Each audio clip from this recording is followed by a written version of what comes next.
हजरत ने फतावा रज़विया में लिखा है, वो कहते हैं वाक़या करबला इस मकसद के लिए बयान करना और इस अंदाज में बयान करना कि लोग इसके ऊपर गमगीन हो और फिर आंसू बहाएं। फरमाते हैं गम ताज़ा करने के लिए वाक़या करबला बयान करना ही हराम है, इस अंदाज में बयान करना कि गोया कि वो कुछ कर नहीं सकते थे, गोया कि वो वहां पर खैरात मांग रहे थे।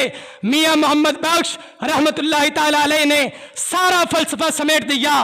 कहते हैं कुव्वत होंदियां जोर नहीं लाया, और बैठे मन रजाई, कुव्वत होंदियां बस इतनी सी बात है, कुव्वत होंदियां जोर नहीं लाया, और बैठे मन रजाई, दुनिया उतू प्यासे तुर गए दीन दुनी दे साई। वो अल्लाह की रिजा पे राजी थे। जब यजीद के दरबार में हज़रत इमाम ज़ैनुल आबिदीन रज़ी अल्लाह ताला अन्हु को खड़ा किया गया और बेड़ियों में जकड़े थे, और करबला के आबिद बीमार हैं, और किसी ने तरस वाला लहजा अपनाया, और गोया कि उसके अंदाज से ये था कि ज़ैनुल आबिदीन बड़ा जुल्म हुआ है और तुम तो आज बेबस हो।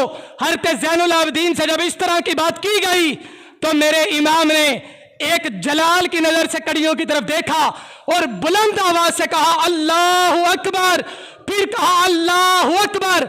रावी कहता है मैं देख रहा था इमाम की जुबान से ये लफ्ज निकलने थे कि दोनों हाथों की कड़ियां टूट के उनके कदमों में आ गई।